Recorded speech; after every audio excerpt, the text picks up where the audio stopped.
Welcome to Level Up Mechanics. My name is Chris, and in today's video, we're going to be installing some front-end upgrades for the 8th Gen Honda Civic. These upgrades will include a pair of fog lamp assemblies outfitted with Lasfit Switchback LEDs. We'll also be installing a front lip, and last but not least, we'll be installing a full wind splitter from DevSport.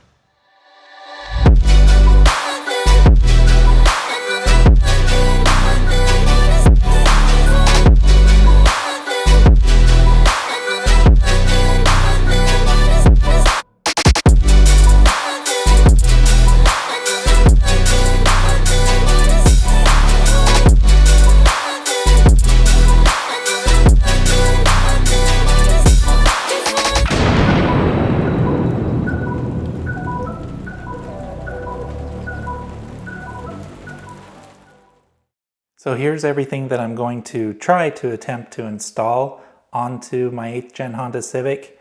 As far as the parts are concerned, I'll make sure to leave a link in the description section below to everything that I'm going to try to install. Over here in the corner, we're going to have our Acura RSX brackets for the splitter. And then we're also going to have the base plate right here for those RSX brackets. We'll have some miscellaneous hardware. Obviously, we're going to install or attempt to install the DevSport wind splitter, and we're also going to install this front lip that I purchased off of Amazon. As well, we have some winglets that we'll install onto the splitter, and then we also have some rear window vents from DevSport. We also have some support rods from DevSport. Over here, this is some miscellaneous screw hardware for the actual lip, and then another base plate from the RSX that attaches to the actual RSX brackets. We also have the hardware for those RSX brackets. Here's a little bit of a closer look of the fog lamps and the components that are required to install the fog lamps onto the Civic. But we have some fog lamps. I don't know if I purchased these off of Amazon or eBay, but again, I'll leave a link in the description below once I look it up. And then we also have some Lasfit Switchback LED lights. And with those LED lights, they should be compatible. It looks like there's an H11 bulb currently installed on these fog lamps that I purchased. So that should hopefully do the trick. But this is pretty much all I need to install fog lamps onto my 8th Gen Honda Civic. I'm just gonna try to hit the highlights of everything as I install all the components. As far as the front lip is concerned, there are 2 holes on each side of the centerpiece that you'll screw into in order to attach the side lip components. And then afterwards, you're gonna have these pre-drilled screw holes along the whole inner edge of the lip that you'll basically just run some screws into the bumper in order to attach the lip to the front bumper. So I'm gonna assemble this, put it up onto the front bumper, align it as best as possible, and start running in some screws from the lip to the bumper.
as installing the front lip is concerned, I used a pair of extra jack stands to help hold the lip into place roughly where I wanted to screw it into the bumper.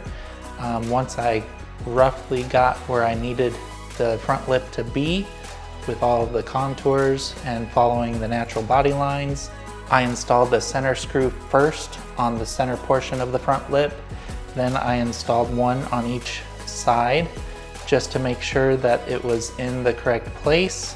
Afterwards, I removed the jack stands out of the way and screwed in the rest of the screws along both of the side lip components. So now that the front lip is installed on the bumper, it's time to remove the bumper and start my prep work for both the fog lamps and the front splitter.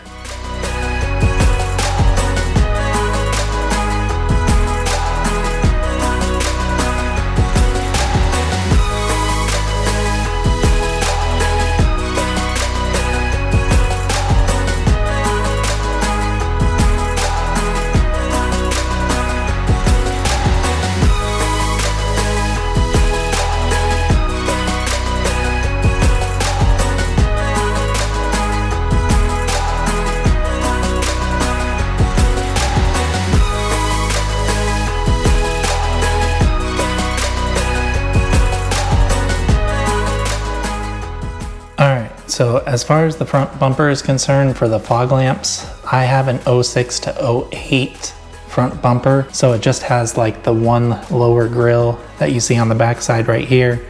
This is the driver's side fog lamp area. It looks like there's some areas on each corner for the fog lamps to screw into. However, I am going to be doing some cutting right here in order to actually get the fog lamp to fit. And that includes the front side of this area. I will have to do some cutting since it looks like it's all one plastic piece. So let me go ahead and figure this out and I will show you the results. All right, so I figured out the driver side fog lamp assembly, and to put a long story short, it just requires a lot of cutting of plastic. So what I'm gonna do over on this side is I'm gonna show you how I cut the plastic out. If I had a Dremel or the right tool to cut the plastic, this would be super easy. However, I don't have a Dremel with me. So what I'm going to do, if you see this big hole right here, I'm just gonna drill a whole bunch of those holes along the perimeter of this area where the fog lamp sits. And I'm going to be very careful not to compromise where these little pegs stick out, because that's where the backside brackets of the fog lamp bolt onto or screw onto. But all I'm gonna do is make a whole bunch of holes along the perimeter, and I'm gonna get as close to possible on this inner side right here, so that way the bracket clears. And then after I drill a whole bunch of holes, I'm just gonna use a drywall saw and cut out the plastic and then trim up anything that I need to trim in order to get the fog lamp assembly screwed on and secured to the bumper.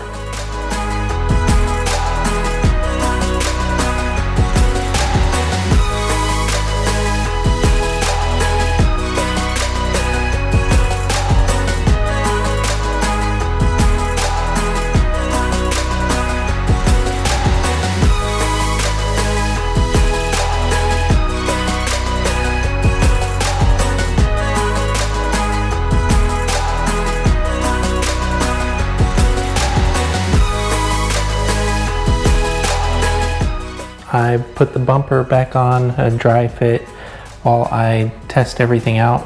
But as far as the fog lamps are concerned, you can see they are now installed, and the wiring harness was kind of a pain in the butt, but the wiring harness for the fog light comes into two pieces. And the first piece is for the front bumper area. So what I ended up doing is I have a connector for the fog lamp going along and down underneath the passenger headlight, and then routing the harness onto the existing wiring harness that I found under the core support here, and then running the other end of the harness down underneath the battery, just zip tying along the way to make sure that the wiring harness is secure. And then if we look down here, I went ahead and took off the driver front fender liner and the driver front wheel so I can access the wiring harness on the driver's side. And from here, we have the wiring harness coming over here. There's the back side of the fog lamp back there. You can see where I've added the Lasfit switchback LEDs, and then I just used an existing screw from the fog lamp bracket to secure this little box here for the LED. And here we have the fog lamp connection. I'll zip tie this up in a little bit just to keep it secure. But yeah, we have the fog lamp connection for the driver's side. And then we also have the ground wire for this side of the harness. I found a hole, a threaded hole that I just ran a bolt into to ground this ground wire. And then over here where it's zip tied, we have this white connector, and this is where our fog lamp harness is broken off into two pieces. As far as the power wire is concerned, I did have to extend it because it wasn't long enough. So I used some additional 18 gauge wire in order to extend this power wire to the length that I needed. But the second part of this harness, as far as the power wire is concerned, just goes straight up. I followed the existing wire harness up on top of the fender area, and you can kind of see where I brought it in and followed the cable for the hood latch. And over here on the driver's side fender area, there's going to be this black grommet right here. I just drilled a hole so I can run the power wire through the grommet, and that goes straight into the underneath the dash on the interior. That was a really easy location to run the power wire into the interior of the vehicle. Now once we get inside the interior of the vehicle, it's a little tricky to figure out. I've done some previous wiring to my aftermarket gauges, so I kind of know where everything is already. So there's 3 wires over here near the fuse panel area that you need to install. You're going to have a white wire with a fuse already attached to it, and I believe it also has a brown connector. I went ahead and cut off the brown connector and added a add-a-fuse circuit adapter in order to power the fog lights, and I put that into fuse number 8 since it was empty. And then the red wire with the connector on it is my illumination circuit and also the power circuit for the switch. I added that illumination circuit wire, that red wire, to an existing illumination wiring from my previous aftermarket gauge install. And then you're going to have a ground wire with that 10mm bolt right there. I just added the ground wire right there.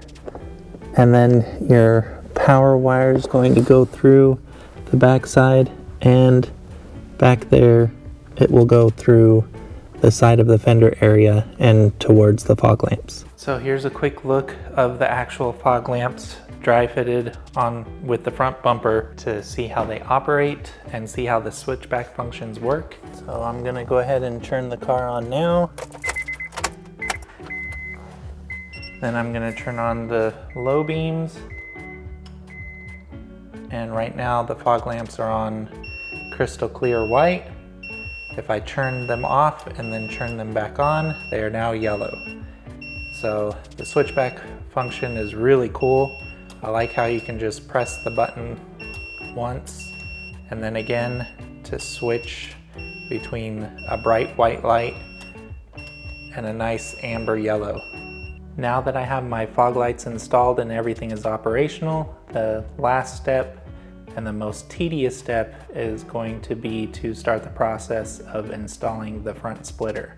Alright, so before I remove this front bumper, I just kind of wanted a dry fit of the splitter to see how everything's gonna line up.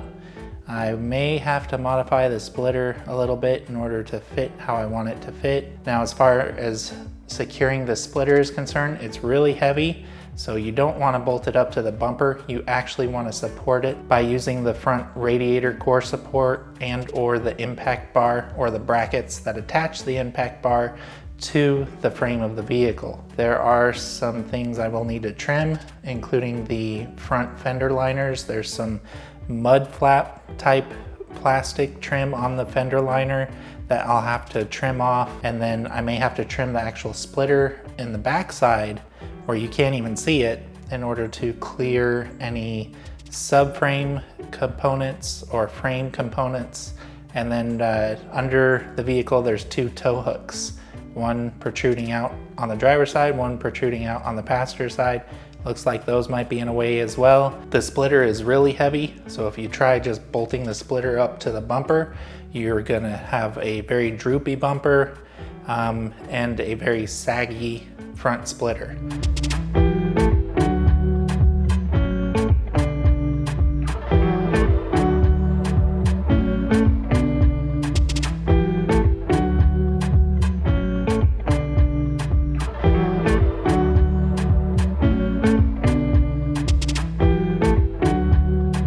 So now I have the front bumper off, and I just wanted to go over some ideas. Right here we have the front impact bar. This is just a foam buffer kind of thing. All right, but here's the front impact bar. What I want to do, what my idea is to use the bracket that is behind the impact bar right here, which bolts up to the frame or the body. And what I want to do is take the impact bar off, take the brackets off that connect the impact bar to the body, and then I'm going to install my bracket underneath by drilling some holes so I can attach the bracket at the bottom end right here. I don't know if this is going to get in the way. This is my horn, but what I want to do is attach my bracket, have the bracket come down, and then support the splitter towards the bottom area right here. So here's the RSX bracket bolted up to the bracket that holds the impact bar on the Civic. I will most likely have to do some trimming of plastic components and possibly trim a portion of the bottom of the front bumper in order to get these brackets to clear. However, with everything set up the way it is, I'm now ready to start fitting the splitter onto the vehicle. So I've been at this for a few hours, measuring, gathering ideas, trying to be creative. This is what I think I've come up with.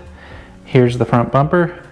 I went ahead and placed the front bumper on top of the splitter, and then I made my markings where I want to actually drill into the splitter. I've got my 4 holes right here. What these holes are used for are the 4 center holes on the front bumper. So we're looking at 1, 2, 3, 4. And normally with the front bumper, what you would use those holes for are some plastic retaining clips in order to secure the front bumper to the core support underneath the vehicle. However, what I'm going to do for these 4 center holes, I'm going to add rivet nuts to the existing holes that are for the core support that the plastic retaining tabs go into. I'm going to add rivet nuts to those 4 holes so that way I can use bolts instead of plastic retaining clips, and it'll help me as far as my alignment is concerned between the bumper and the splitter, and then the splitter to the frame of the body. So if we're looking down at the bottom of the core support, you have the 4 center holes for the front bumper that also go through the splash guard as well. So what I did was I went ahead and installed 4 zinc plated rivet nuts. You can see one of them is right here, and then I just went along for all 4 holes and added rivet nuts to these holes, so that way I can use bolts to bolt up and align the splitter onto the frame of the vehicle. Here is a good look on the passenger side of the RSX bracket. These brackets are adjustable, so they will go down and up along the 2 slots right there. And so once I get the splitter on, I'll make my adjustments and markings to drill the bottom 5 holes for each bracket. Well, here is the first fitment of the splitter on the Civic. And so far, everything is lining up pretty well. All that's left is pretty much fitting the bumper on, adjusting the splitter, and then putting on the splitter for its final fitment, and any trim related garbage that I need to do. I will get that done, and hopefully in a little while we'll be able to see the finished product. I'm excited to be almost done with this. As far as the rear window vents from DevSport are concerned, they're really easy to install. All you need to do in order to install the rear window vents is roll your window down a little over halfway and then stick the rear window vent into the window run channel. Once it's in the run channel, pull it upward to reach the top of the window and then roll the glass up to where the rear window vent sits on the top portion of the glass. Removing these rear window vents are also just as easy. Just roll the window down and guide the vent out. Just make sure that when you're installing the rear window vents into the door, do not put your fingers in between the glass and the vent. Ask me how I know. So as far as the front support rods are concerned, they are adjustable to a certain extent. However, the ones that I ordered for the 8th Gen Civic were a little short. I would have loved to have run them actually up into the impact bar behind the front bumper right here. However, since they were a little short, what I ended up doing is I ended up securing the front license plate to the bumper by drilling extra holes and actually bolting the bracket down from behind while the bumper was off. After that, I ended up installing the support rods to connect from the license plate bracket to the actual wind splitter itself. It's very secure, nothing's going anywhere, so it's definitely going to work. However, if you do end up getting some support rods for your wind splitter, just make sure that you get them in the correct length and do some preliminary measuring if necessary, so that way you know exactly what length of a support rod you will need when you go to install it in whatever position that you choose to install it in.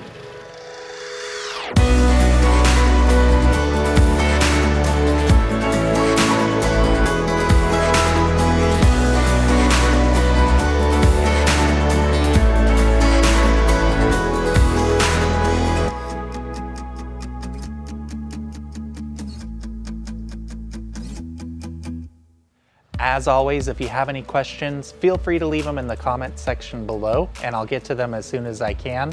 Don't forget to like the video if you thought it was helpful, and make sure to subscribe if you want to see future content on the 8th Gen Honda Civic. I appreciate your time, and I'll see you guys in the next video. Later.